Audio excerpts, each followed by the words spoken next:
Coming up on the Mindful Midlife Crisis. What you're talking about is called the headline on LinkedIn, and that is like the most prime real estate on the LinkedIn platform, because when we're doing a search, those keywords that you put there are searchable for recruiters. And it's one of the first things people see underneath your picture and your name.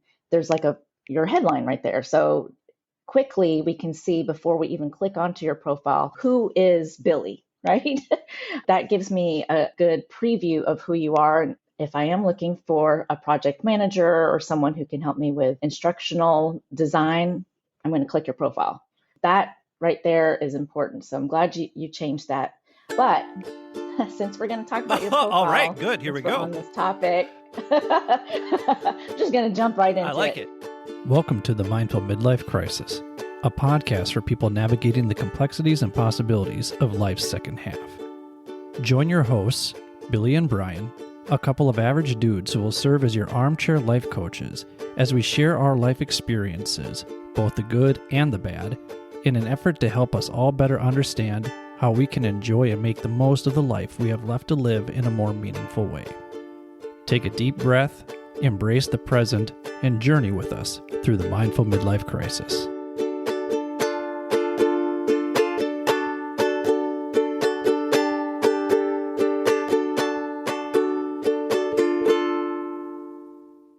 Welcome to the Mindful Midlife Crisis. I'm your host, Billy, and as always, Brian is in Vegas because Brian is in Vegas all the time, so he is probably feeling rather nefarious.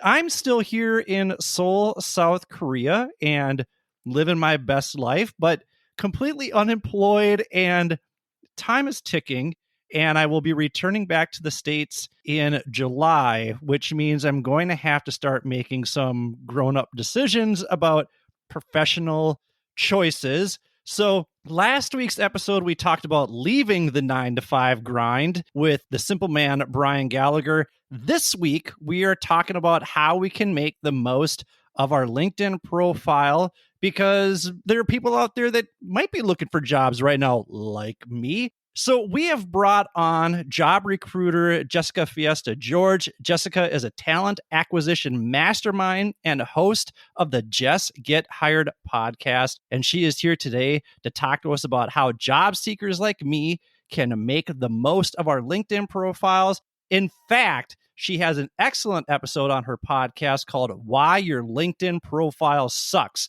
And I think that title right there is characteristic of what kind of personality Jess has. And we appreciate that. We always like those feisty kind of personalities. I strongly recommend listening to that episode just like I did, because in the third segment, Jess is going to help me take a look at my LinkedIn profile and talk about some of the changes I can make, and then some of the changes you can make if you're making the same mistakes that I am, to make it more appealing to job recruiters like Jess. So welcome to the show, Jessica Fiesta George.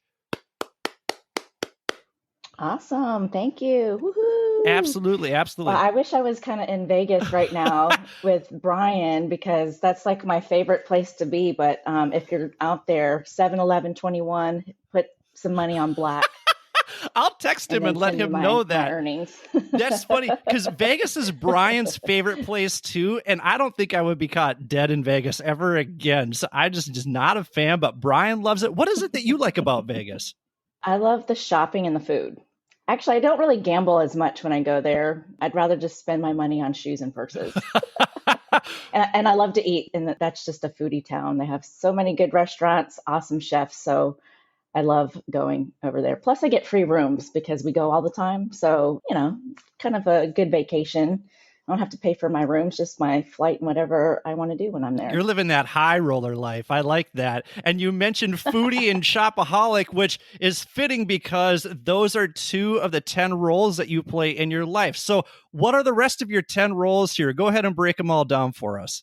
All right. So my 10 roles, I am a mom. I have a beautiful daughter I'm not going to tell you how old she is, because then I kind of tell how old I am, but our birthdays are 2 days apart, and we are going to be celebrating our birthdays in a couple of weeks. So I'm excited about that. But I'm a mom, I'm married, so I'm a wife, a friend, a sister. I have a brother that's actually expecting any time now. So excited I'm going to be an aunt. Congratulations. I should add that as one of my 10. a mentor, a jet-setting foodie. So there you go. I already kind of hinted around that I'm a foodie. So I love to fly, travel a lot. Just like you, looks like. I'm a side hustle queen, a model, actress. People call me the creative think tank because I just come up with so many crazy and out there ideas. And then, of course, a shopaholic. So those are my 10. I like that. I like that. That is a perfect example of showcasing the 5 tried and true roles that people play. But then you got very creative with those last 5 right there.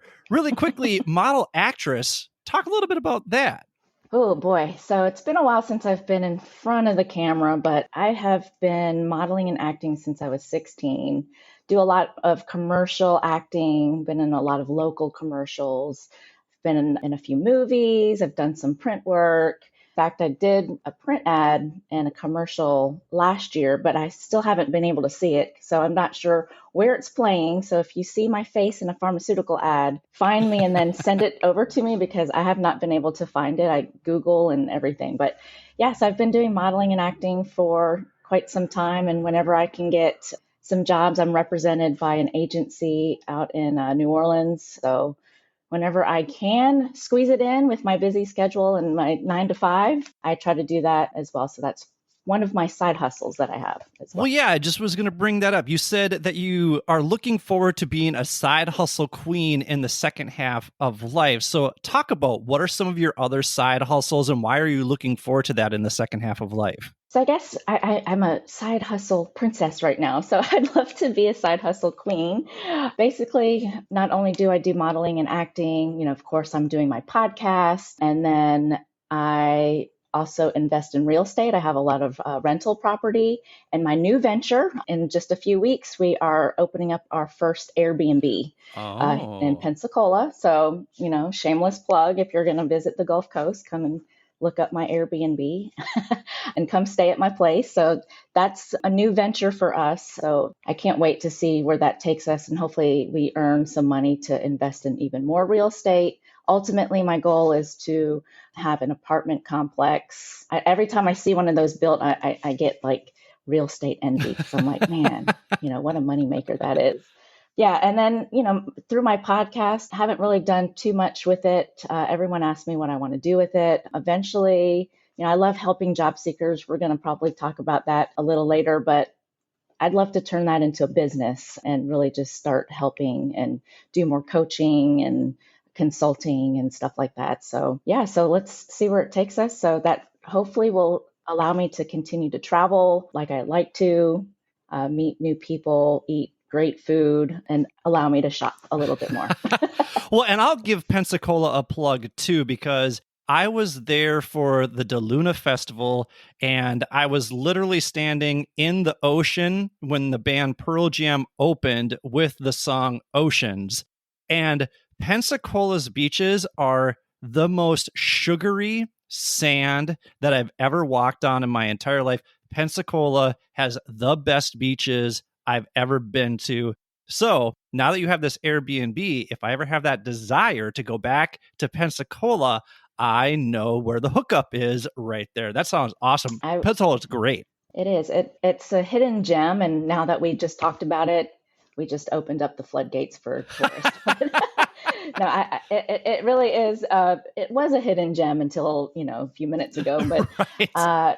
It is definitely beautiful. Destin, the whole Gulf Coast, if you have never visited that area before, we definitely have some of the whitest sands. People can't believe it when they first visit, just how soft and white and how blue our waters are. If you have never been to a island destination, the Gulf Coast is like your best place that you can probably go to if you don't want to fly too far. Yeah, it is absolutely beautiful. And actually, when I get back to Minnesota, I'm contemplating doing some real estate investing as well. So we might have to have you back on to talk about that and see where you are with things there and what advice you have for others. You have many talents, Jess. This is I'm glad to have you on. And it sounds like one of your many talents is being a shopaholic. So what is it that you are shopping for? Are you a clothes person? Are you a knickknacks person? What are you shopping for? So right now I'm shopping for my Airbnb, which is I'm finding very expensive to just start over and furnish an entire home. So yeah, my credit card's pretty happy with me right now. I'm going to get a lot of points though from American Express. But no, I love, I'm a label whore. So All right. So what are some of your favorite labels? What are your I go-to don't know. labels? So, I like the Valentinos, the Louboutins, the Gucci, the Chanel, that's my expensive side of the house. But I like to window shop. I'm very fortunate to have a few pieces, but, I crave a little bit more. But so, yeah, I like the designer stuff, but I also love all of the little boutiques. And that's why I do love to travel, because I try to find some of the cute boutiques in the area and just try to find pieces that people don't have. So clothes, shoes, handbags, that's my, weakness right there. So here's the chicken and the egg question for you. What came first, being a shopaholic or the side hustle? Ooh, good question. I had to come up with ways to pay for my shopping habit, so the side hustles came second. In order for me to feed my need to buy new things, I had to find other ways outside of my normal 9 to 5 to continue that habit. So I think the side hustles came second. And you're also a jet-setting foodie, and I know you travel extensively for work because I follow you on Instagram at Just Get Hired. You can follow Jess on Instagram as well. You're all over the place. And I think you're in Miami right now, correct? I am. And I want to thank you for being a trooper, because we are 13 hours time difference right now, and you are up very early. I know you have things going on. So I do want to say thank you so much for accommodating that schedule. I really, really appreciate it. As a jet-setting foodie, what are the best food cities that you've been to? Ooh, this is a good one. So I already said Vegas. Vegas is one of my favorites because all of the good restaurants are actually not on the strip. You have all of the top chefs that always have their big restaurants, and there are, absolutely a lot of restaurants on the strip, but I have found that some of the best restaurants are the ones that people aren't really going to all the time. So Vegas is good. One of my favorite cities to eat and where I'm going for my birthday is Charleston, South Carolina. Oh, You'd be amazed at how fresh the seafood is there. And coming from Pensacola, people think, you live near the water, you probably have great seafood. Not knocking on my Pensacola hometown, but Charleston takes it to the top. So that is definitely a foodie town. excellent. I've never been, so now I feel like I must add that to the list. So thank you for that suggestion. Again, we don't want people to flood to your favorite spots, so we won't tell them where the best and most fresh seafood is. We'll keep that to you so that you can enjoy that. I don't eat seafood, so you don't ever have to worry about me infiltrating your favorite seafood restaurants in Charleston. So let's do this. We're going to take a quick break. And then when we come back, Jess is going to talk a little bit about this idea of the Great Resignation and how it's actually more of a reshuffling. And she's going to talk about what her role is as a recruiter. Thank you for listening to the Mindful Midlife Crisis. Thank you for listening to the Mindful Midlife Crisis. If you're enjoying what you've heard so far, please do us a favor and hit the subscribe button. Also, giving our show a quick 5-star review with a few kind words helps us on our quest to reach the top of the podcast charts. Finally, since you can't make a mixtape for your friends and loved ones like you used to do, share this podcast with them instead. We hope our experiences resonate with others and inspire people to live their best lives. Thanks again. And now, let's take a minute to be present with our breath. If you're listening somewhere safe and quiet, close your eyes and slowly inhale for 4, 3, 2, 1. Hold for 7, 6, 5, 4, 3, 2, 1. Slowly exhale for 8, 7, 6, 5, 4, 3, 2, 1. Let's do that one more time. Inhale for 4, 3, 2, 1. Hold for 7, 6, 5, 4, 3, 2, 1. Slowly exhale for 8, 7, 6, 5, 4, 3, 2, 1. Go ahead and open your eyes. You feel better? We certainly hope so. And now, back to the show. Welcome back to the Mindful Midlife Crisis. I am here with Jessica Fiesta George. She is a talent acquisition mastermind, a job recruiter. She is also the host of the Jess Get Hired podcast. You can find her at www.jessgethired.com. You can also message her on LinkedIn. That's usually one of the best spots to message her. But you can also find her on Instagram at Jess Get Hired. Jess is here today to talk to us about how we can maximize LinkedIn so that people like me who are running around without jobs right now, when we get back to real life, or when I get back to real life, I can market myself a little bit better on LinkedIn. But before we get to that, I kind of have a basic question that you probably have answered a million times before, but I honestly do not know what a job recruiter does. I mean, it sounds pretty basic, like you recruit people to find jobs, but what's that process look like? Well, there's a lot of different recruiters out there, and you actually gave me an idea for probably my next podcast. Excellent. To talk about the differences, because I get to ask this question all the time, because there is a difference between agency recruiters and corporate recruiters, and then really like what I do. And there's a lot of little layers in between some of that. So the difference between agency recruiters is agencies are staffing for other companies. So candidates like you could also go to a recruitment agency and basically they become like your agent. So they're submitting you and promoting you to different clients all the time. Then corporate recruiters, on the other hand, corporate recruiters actually work for a company and they're internal. So their sole purpose is to fill the jobs that they have for their organization. So they're not working on multiple requisitions for different companies. So they represent the company that they work for. There is a difference too. A lot of people think, okay, recruiting and talent acquisition. So, you introduced me as a talent acquisition mastermind.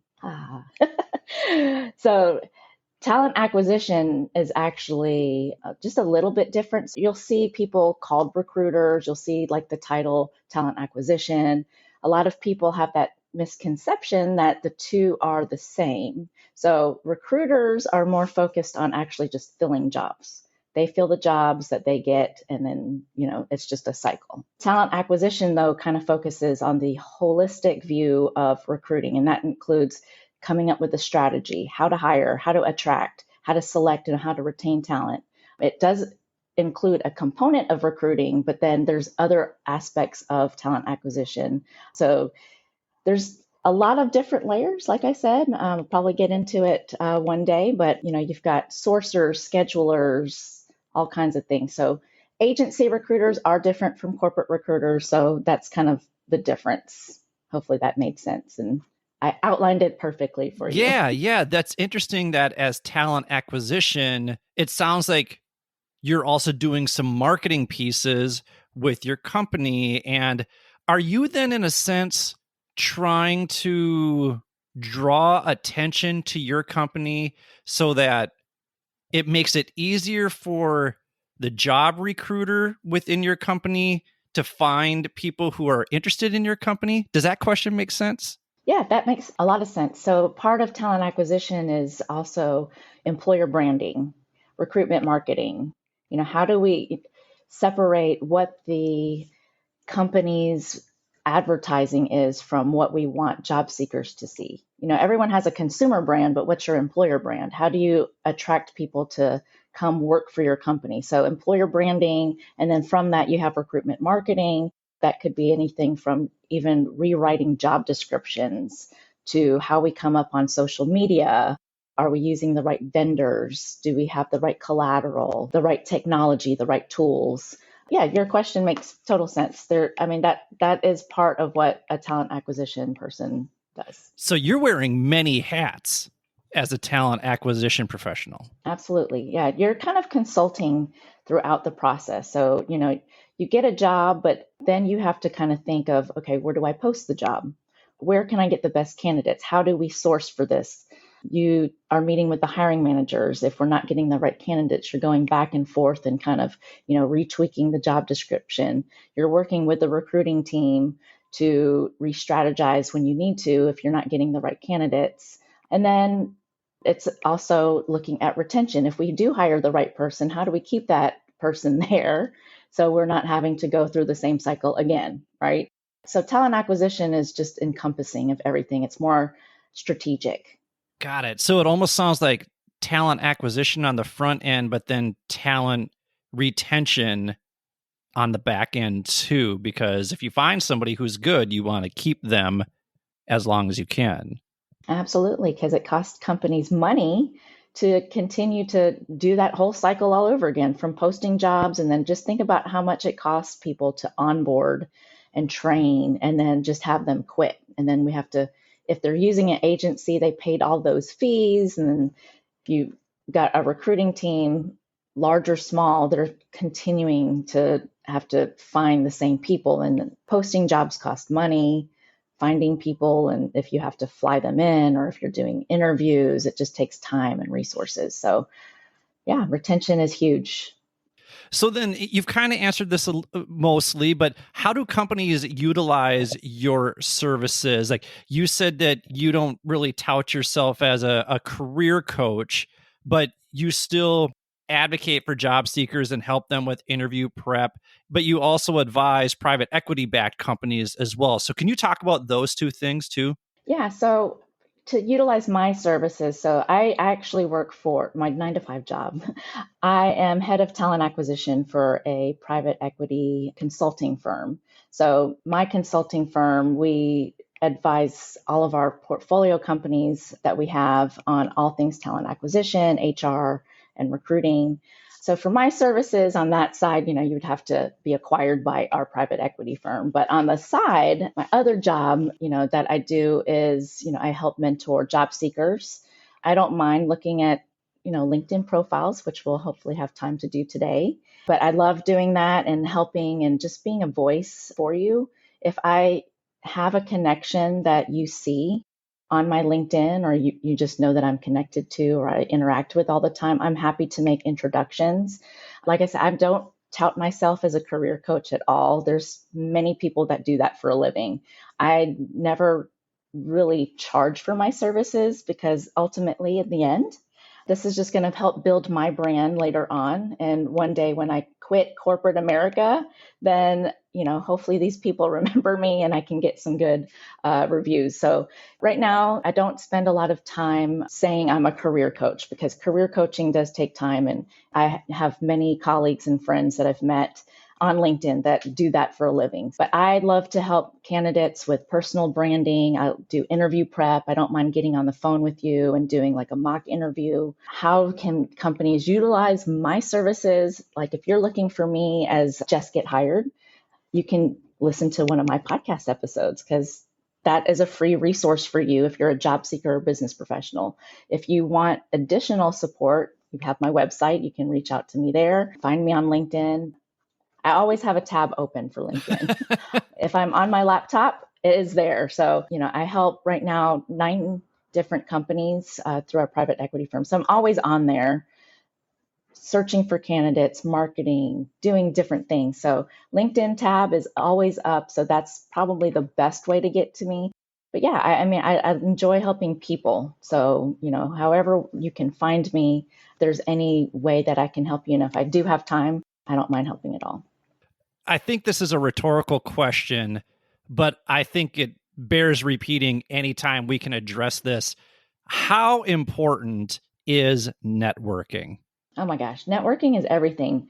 I get a lot of job seekers who are like, I'm having a hard time. I'm struggling trying to get a job.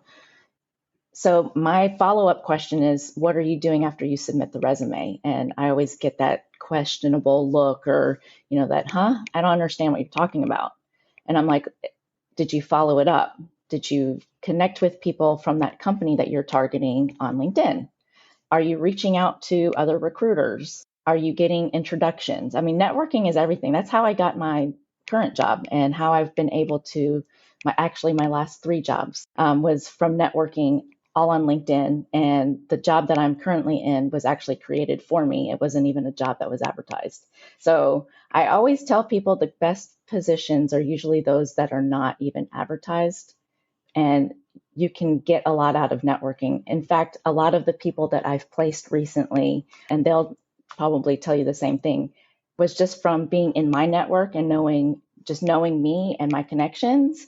And whenever opportunities arise, I think of them first because I stay connected. So I introduce them to the right people, and then they do their thing. I make the introduction. It's up to you to get the job. But, just being able to reach out to the right people and keeping your face and your name and being active is huge. One of my favorite podcasts is the Jordan Harbinger Show, and he actually has a networking course that's free that people can use. And I would strongly encourage people to check that out because he kind of walks you through that awkward networking piece where you have to reach out and talk to somebody or connect with somebody that you haven't talked to in years. And he actually has a nice little script for that. Do you have other networking tips or other networking sites that you recommend that people can access for free like that? No, I mean, I'm usually on LinkedIn. I mean, that sounds like a great resource. So I'll have to look that one up. But LinkedIn, and what's funny is there's so many more people now on like TikTok and Instagram. I wouldn't recommend it as like a networking tool, but a good way to kind of see who is out there, some of the influencers and people who are trying to have a voice in the community or industry that you're following. And then just kind of look them up and see where they're hanging out and start hanging out with them online.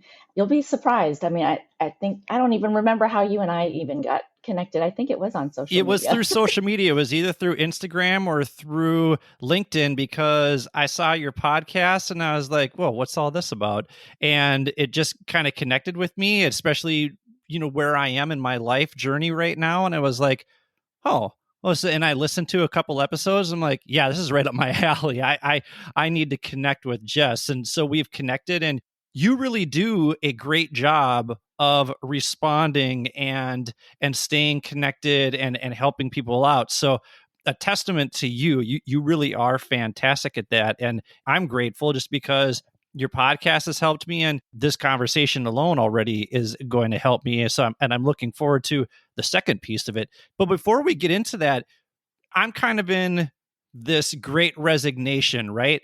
That's the buzzword around it.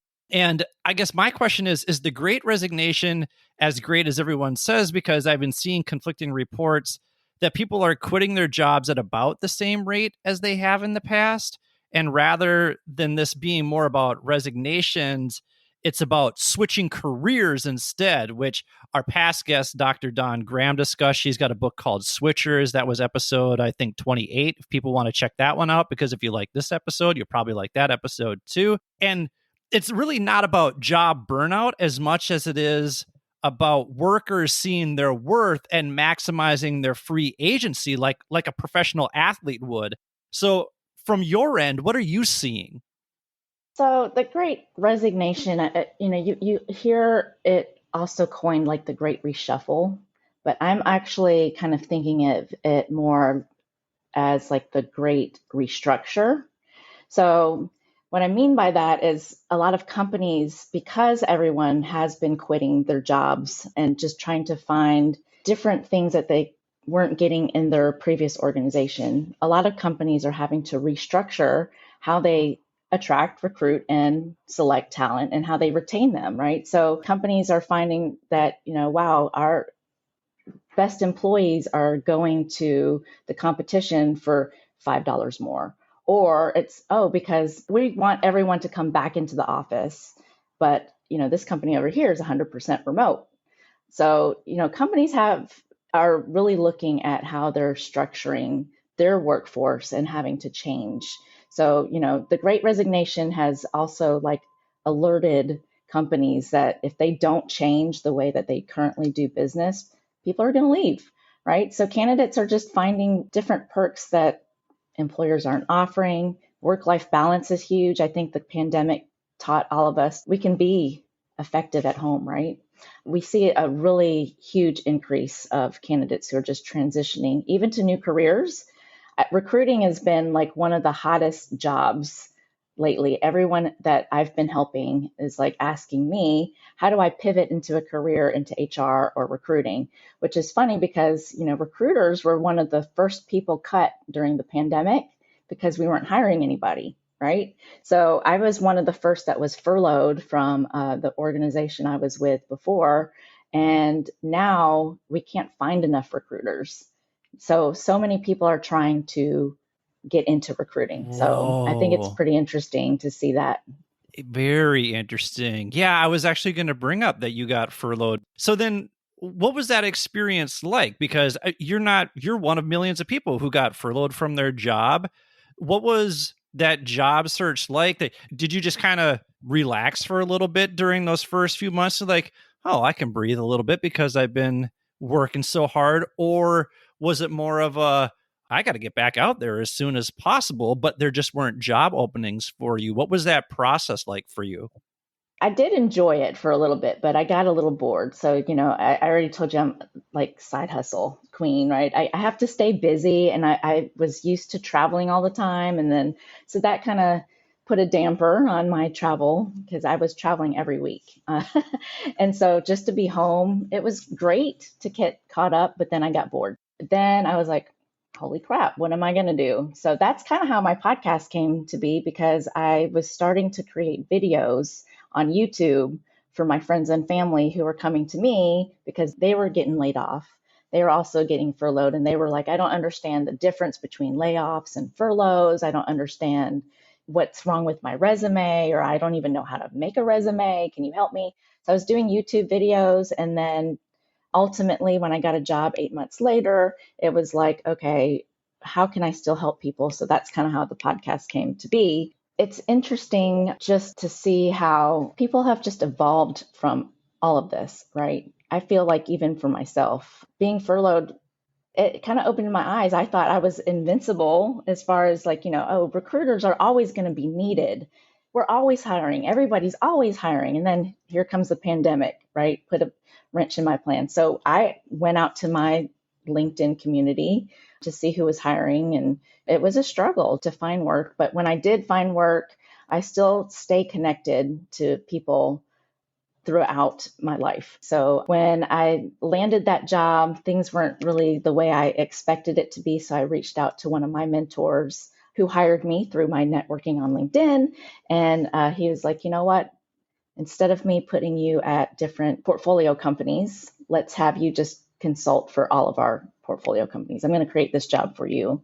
So that's kind of, how I got where I am today. And it is through networking and just my connections. That's fantastic. I think that speaks to the quality of work that you do. So I think anyone listening to this episode and anyone who chooses to listen to your podcast is going to be in good hands right there. One thing that you talked about, I like that you used that great restructuring. And I really wish Brian was here for this episode, because as president of his company, he's talked a little bit about how he had to restructure the way that he was having his workers come in and his technicians do their work, that sort of thing, because he would tell me that he was poaching people left and right that were either getting laid off and they were still open. And oh my gosh, he was poaching people left and right. So his team is phenomenal right now at his company. And I saw you post something a while back about a recruiter friend of yours who is actively researching which companies are moving back to in-person environments. so he can poach their best employees and entice them with remote positions. Yep. That is so cutthroat. I absolutely love that. That is so cutthroat. But I'm also hearing, I saw Adam Grant post something about this the other day, and that more and more reports show that the hybrid model seems to be the ideal work environment for most people. So what are you seeing in all of that? As much as you hear people want to work remote, the more you talk to people, I think what we lost during the pandemic was just that whole human connection. And people missed seeing people in the office. I know I missed all the free lunches and like all the birthday celebrations. But I think you'll find that a lot of people actually don't mind the hybrid, but what they're really looking for is flexibility. So it's not like I have to be in the office 9 to 5, 8 to 6, 7 to 4, whatever your schedule is every day, right? Monday through Friday.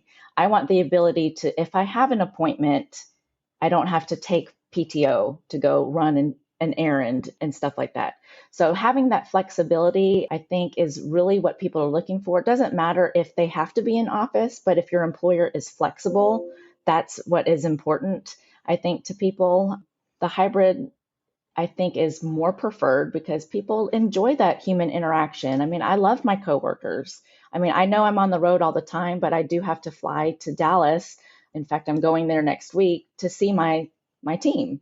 And I love when I'm there because we get so much done. I mean, of course, we get caught up in gossip and talking and catching up, but I really enjoy that time. And I feel like when we're together, we can collaborate better. There's a lot of good synergy between us. And so I know a lot of people really look for that. You'll find a lot of people are like, I just want to work from home. I want to work from home. Yeah, we all like to work from home, but you still like to see your work friends too, right? So the hybrid model, I think, is kind of important for employers, but the bottom line is just flexibility. And there might be people out there right now who are looking for that kind of flexibility in their career. And one way that they can find those kind of jobs is through maximizing their LinkedIn. So what we're going to do is we're going to take a quick break. And then when we come back, Jess is going to talk about why your LinkedIn profile sucks and why my LinkedIn profile sucks. And we're going to talk about ways to make it suck just a little bit less and maybe be a little bit more eye-catching to those recruiters out there. Thank you for listening to the Mindful Midlife Crisis. Thanks for listening to the Mindful Midlife Crisis. We will do our best to put out new content every Wednesday to help get you over the midweek hump. If you'd like to contact us, or if you have suggestions about what you'd like us to discuss, feel free to email us at mindfulmidlifecrisis@gmail.com or follow us on Instagram at mindful_midlife_crisis.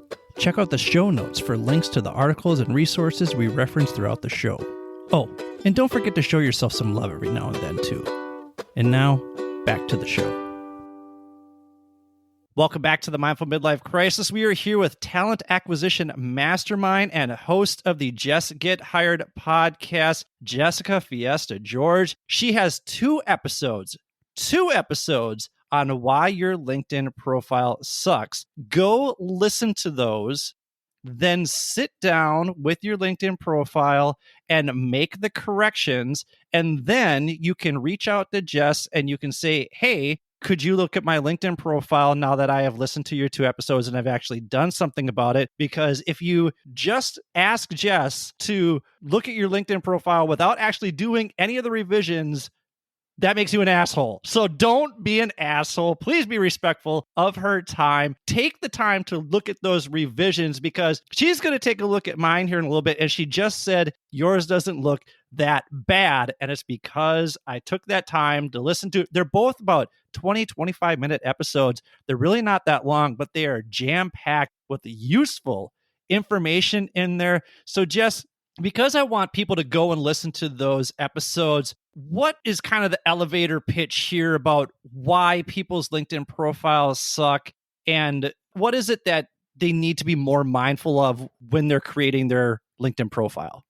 All right. Well, Billy, you're right. You did listen to my episodes because when I peeked, I was like, well, I don't even know why you want me to like critique your profile because I mean, it looks great. Well, thank you. I can actually kind of tell you what I revised here in a little bit too, because there were things that were definitely unclear and they wouldn't stand out to a recruiter. They would just be like, well, that's very vague. I don't know what this guy wants. So yours helped me be more specific.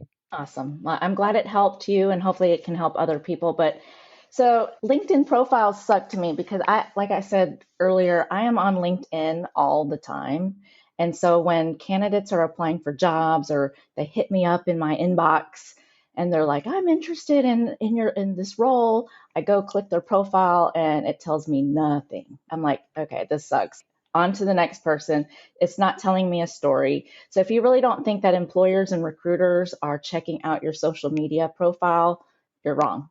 Because we are. That's what we do for a living, right? So especially if you're applying on LinkedIn, it's easy for us to just click over to your profile, read all about you, and does the resume match up to the profile?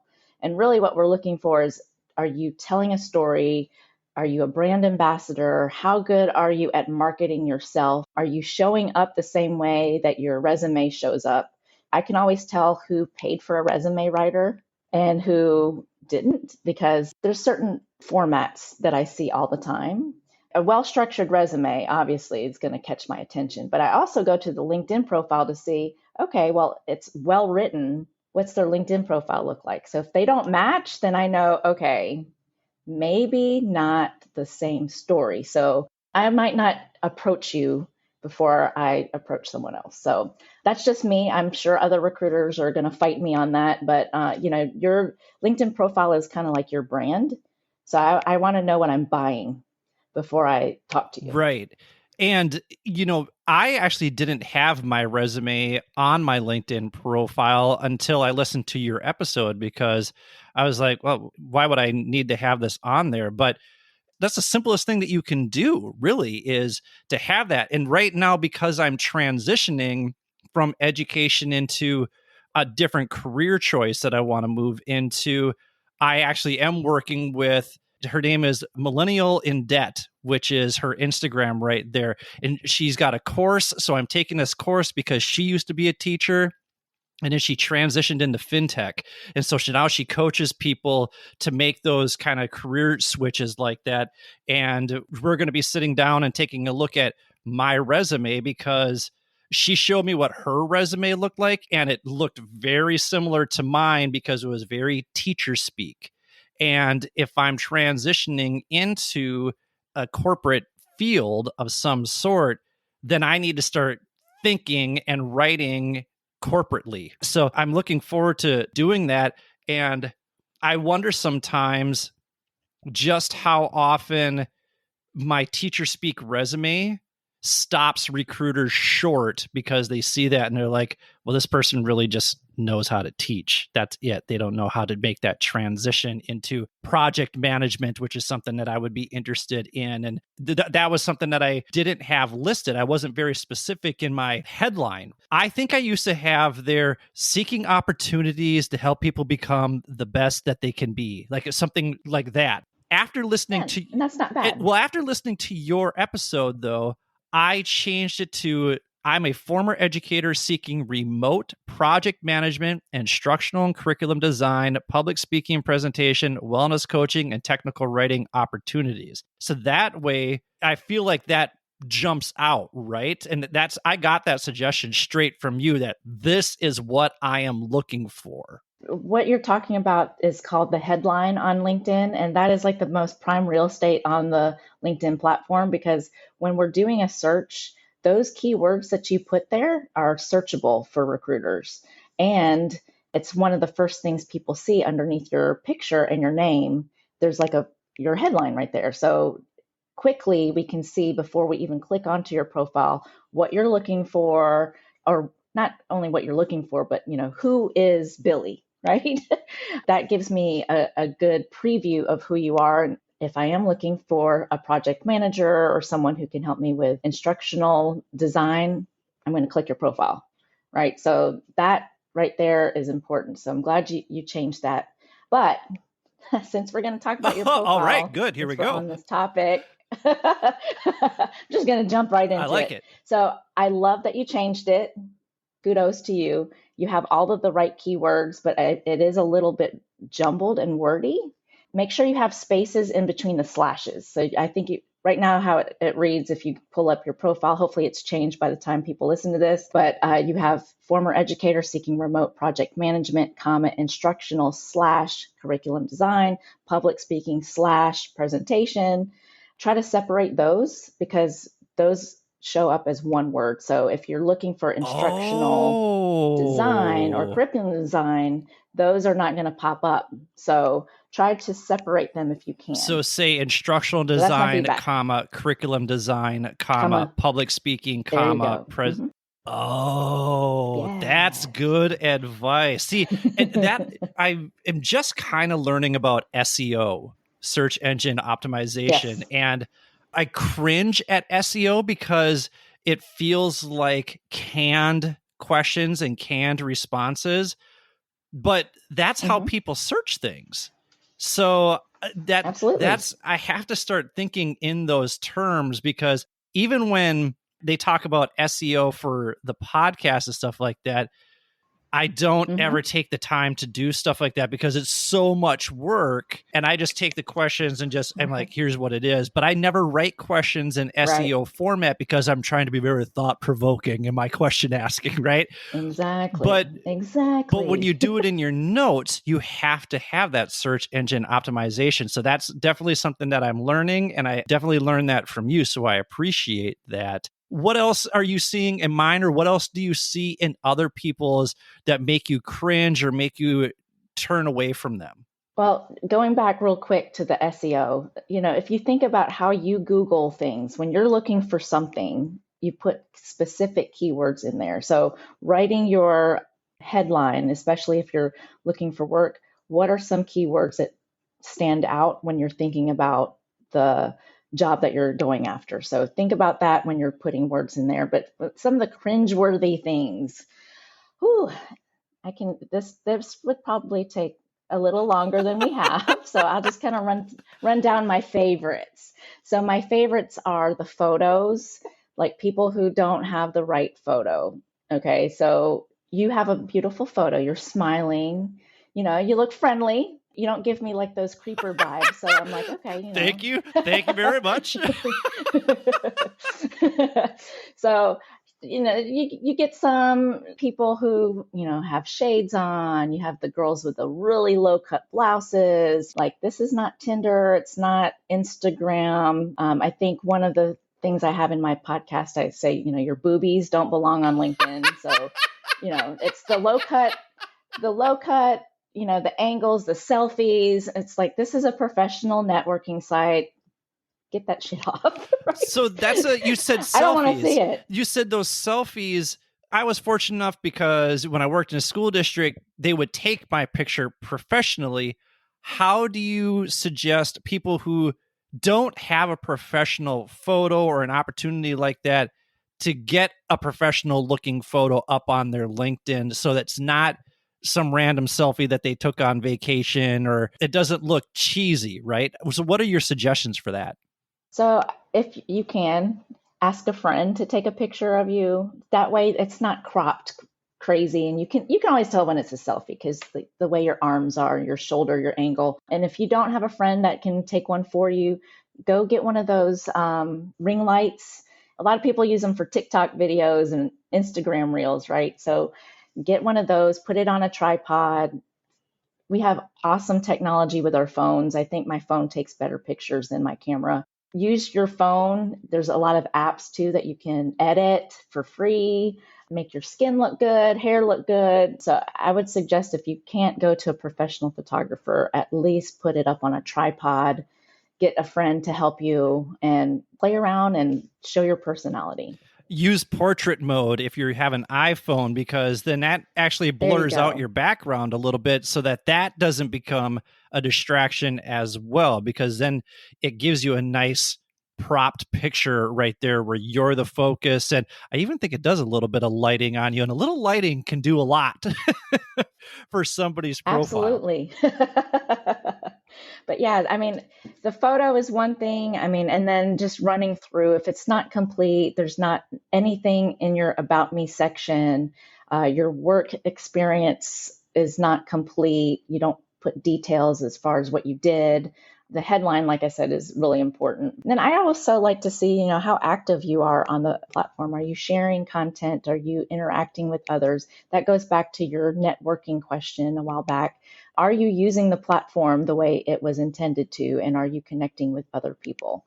I kind of look at that. I mean, it might not be important really for most recruiters, but I like to see how involved you are really in your job search. Are you commenting when you see posts, that sort of thing? So is it more important to comment on other people's posts, or is it more important to be posting? Because one of my pet peeves is when people use LinkedIn as their Facebook, right?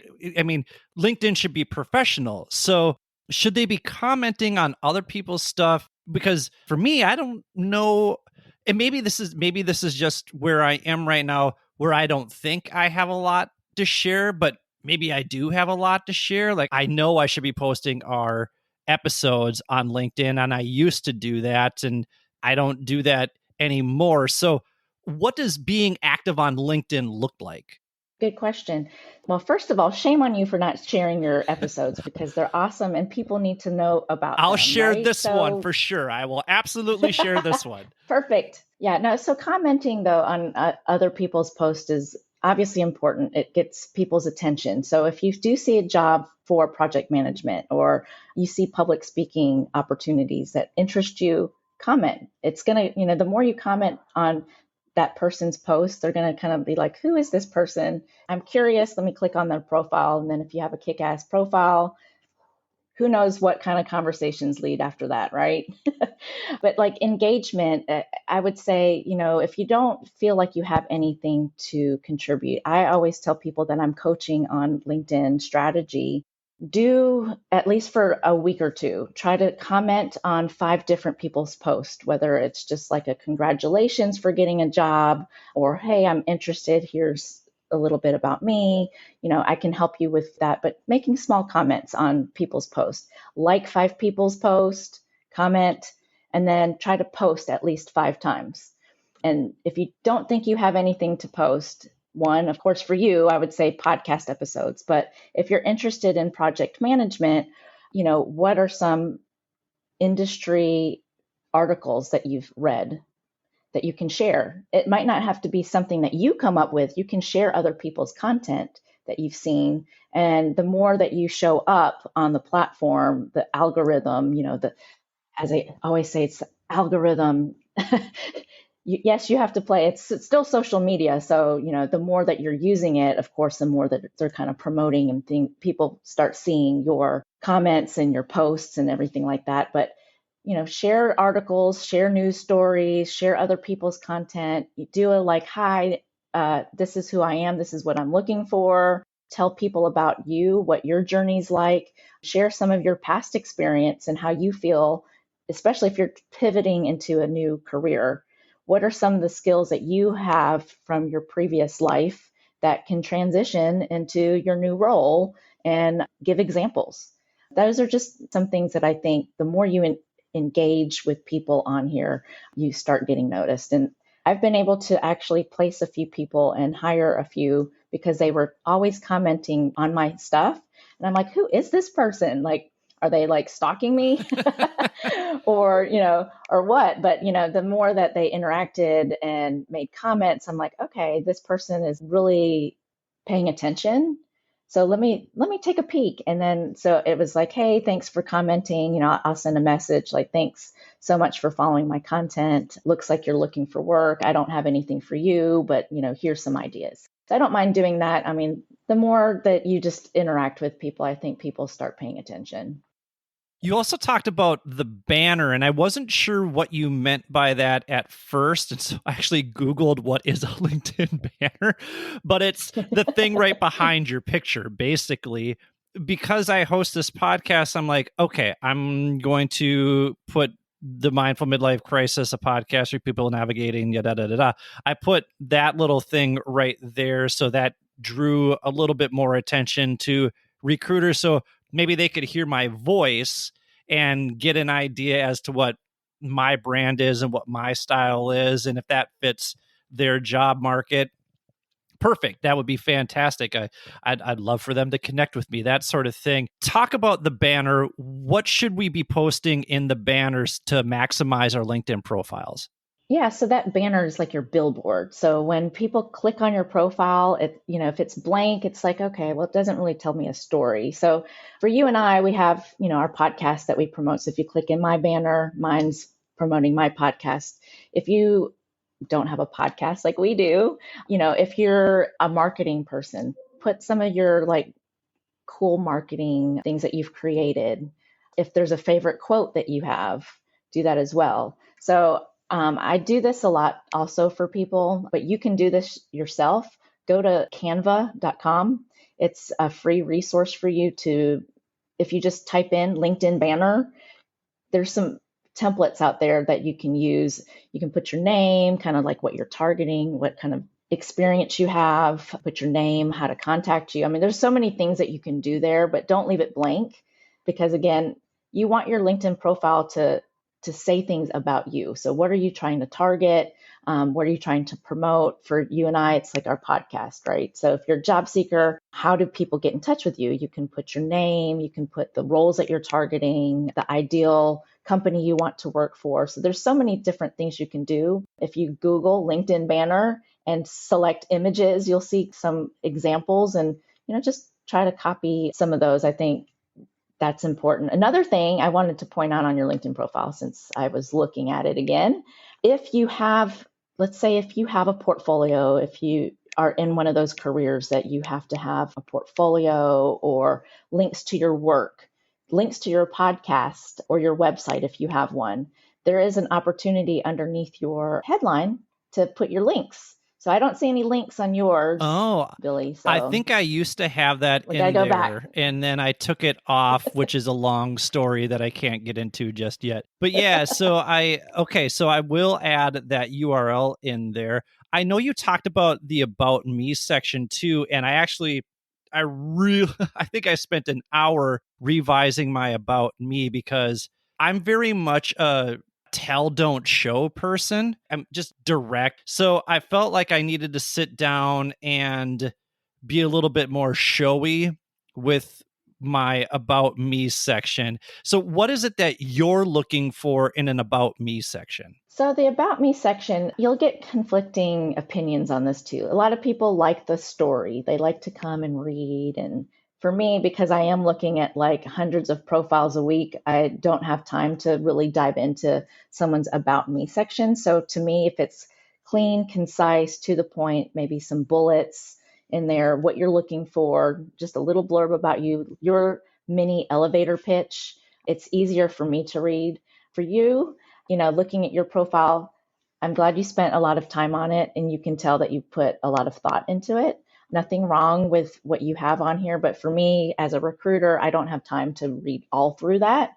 So the first couple of sentences are really important to me. Then I kind of scroll to the end just to see, what is it you're looking for. So if you're in job search mode, I would really encourage like a little blurb, maybe some bullet points to make it easy to read of the positions that you're targeting.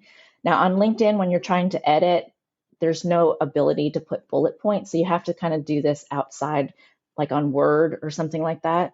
Even on your phone, you can use emojis in there just to grab attention, but just you want to make that a little bit interesting. That's kind of like your ad, your 30-second ad. If I'm scrolling through, what can I know about you within like just a few seconds? Got it. So I don't need to dress up my experiences. I just need to be concise with them and say, former educator, certified personal trainer, mental health advocate, host of a podcast. Just be pretty concise with those things. Yeah, like your 10, what about like your 10? My 10 roles? Yeah, your 10 roles. I mean, that's a perfect thing to put right there. So here's a question. Am I putting my 10 professional roles? Am I putting my 10 personal/professional roles? Because as a recruiter, do you give a shit that that I'm a brother, that I'm an uncle, that kind of thing? Or are you, No, I would put your professional. got it. Okay. Yeah. Your professional roles, I think, would be more important. And I'm guessing that, I mean, your 10 roles here, they're creative, but I'm guessing that you'd want Side Hustle Queen in there. You'd want Creative Think Tank in there because those maybe demonstrate just a little bit of creativity. They demonstrate a little bit of flair, which you have. So I'm guessing that you would use something like that. Like that would be perfectly fine in and about me. Sure. Okay. I definitely think so. How important are the skills at the bottom, and how important are getting recommendations from people? Because I'm always curious about that. LinkedIn always says, take a skills test. And I'm like, I don't have time for a skills test. I mean, I have plenty of time for a skills test. I just don't want to do a skills test. But should I do a skills test? Should I be getting recommendations from friends? Well, the reason why you don't have time is because you're jet setting all over the world to take it.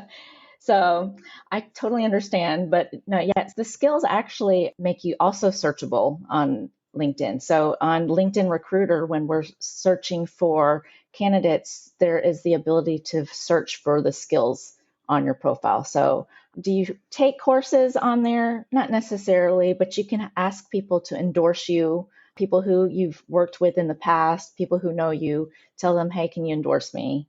And there's a little button there that you can ask them to. And in fact, I'm going to go ahead and endorse you right now. You're the best. Right there, endorse. I just hit the button.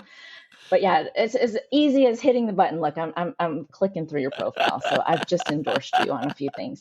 But those, yes, make you searchable. So I would say absolutely make sure you have all the skills in there that you want to show up under. And then recommendations are huge, I feel.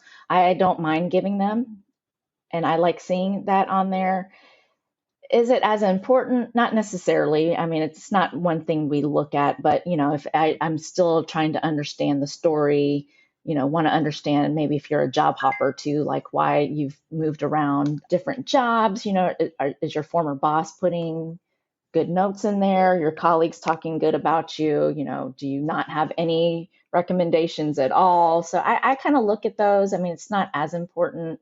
Skills, I would say, would probably be a little bit more important just because if you are in job search mode, that's how I'm able to search for you. But definitely giving and receiving recommendations are huge because that's how you're going to continue to build your network. Well, Jess, thank you so much for going through my LinkedIn profile. If you are out there listening to this episode, go and listen to the Just Get Hired podcast. Look for the 2 episodes on why your LinkedIn profile sucks. Do the things that Jess told you to do in this episode and those 2 episodes. That's 3 resources for you. Then you can message Jess and she will look at your LinkedIn profile. Message her. She's an amazing resource.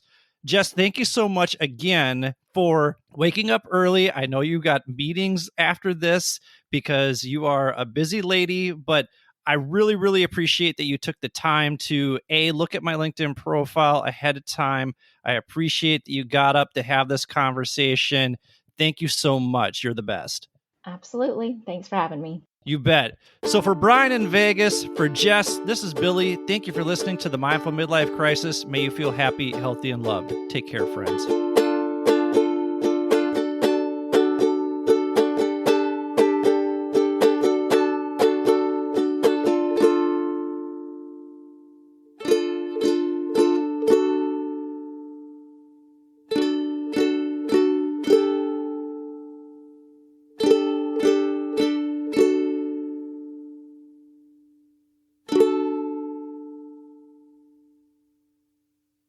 Thank you for taking the time to listen to the Mindful Midlife Crisis podcast. We hope you enjoyed this week's episode. If this episode resonates with you, please share it with your family and friends. We will do our best to put out new content every Wednesday to get you over the midweek hump. If you want episodes to be downloaded automatically to your phone each week, all you need to do is hit the checkmark, subscribe, like, or follow button, depending on what podcast format you're using. While you're at it, feel free to leave our show a quick 5-star review with a few kind words so more people like you can easily find our show. If you're really enjoying the show and you want to help us out, feel free to make a donation to www.buymeacoffee.com/MMC podcast. That's www.buymeacoffee.com/MMC podcast. You can also access the link in our show notes. We use the money from these donations to pay whatever expenses we incur from producing the show, but ultimately, we record this show for you. So if you keep listening, we'll keep recording and releasing new episodes each week regardless. If you'd like to contact us, or if you have suggestions about what you'd like us to discuss on future episodes, feel free to email us at mindfulmidlifecrisis@gmail.com or follow us on Instagram at mindful_midlife_crisis. Be sure to check out the show notes for links to the articles and resources we reference throughout the show. Thanks again for listening. May you feel happy, healthy, and loved.